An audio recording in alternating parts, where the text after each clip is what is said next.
Happy solstice from your Uncle Lucifer on this June day of 2010. For those new to our talks, the Lucifer series is the Wicca of the goddess and the serpent, Durga and Shiva, aspects of all that is, all and everything, the infinite, Brahman in India, Ta to the Egyptians, the ineffable to the Jews. There is no God like all that is, because there is no God.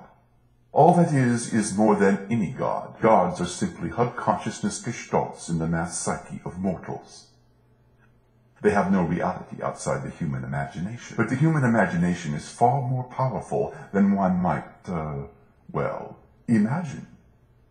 In the West, the goddess and the serpent, being as bound up in sexual energy as they are, tend to be the most deeply repressed of all such gestalts. Paradoxically, once one taps into their channel, Durga and Shiva are found to be all that much more powerful than any other perceived deity, not despite the repression of their mysteries, but because of it. Like your oil spill in the Gulf of Mexico, the pressure of anything buried that deep gushes out with such supreme force that it is hard to block once it gets going. This is all about human sexuality. Even in the mythology of the otherwise Christ-like god Krishna, Krishna is said to have had an orgy with a bunch of adoring fans. That myth will be alluded to in tonight's video, but no disrespect is intended for the true essence of Eastern teaching, said essence having empirical support in brainwave studies regarding meditation. Now, without further ado, allow me to introduce for the first time ever in front of a camera, the creator of the Lucifer series, James Neil Fox, recording from a cave somewhere not far from Hollywood, California. Here he is, the real Neil.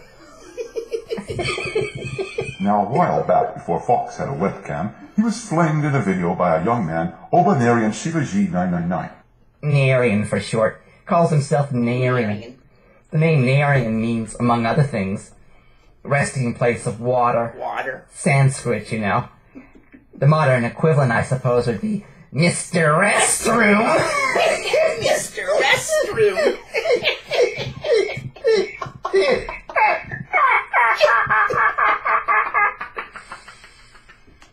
Anyway, bathroom boy made a video against me. It's me!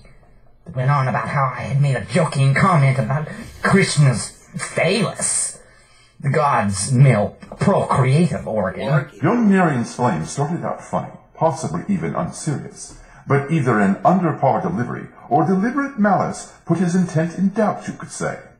Yeah, at least for me it did. It all had something to do with Obama, but I didn't watch enough to know what any of that had to do with Krishna's instrument.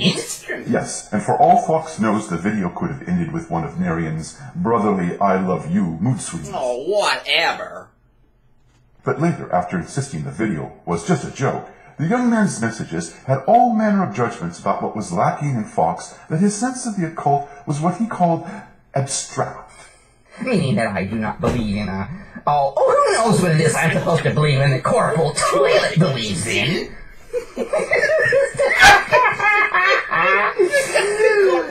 Egomaniac that I am.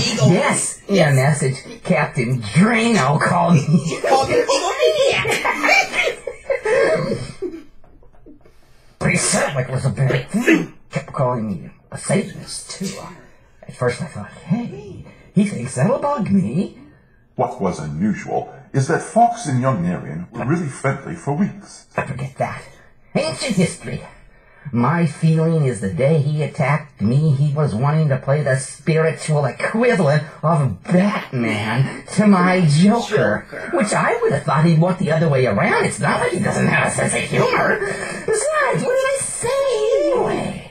All I said was that Christ and Krishna are pretty much different versions of the same thing. The biggest difference being that Krishna is the one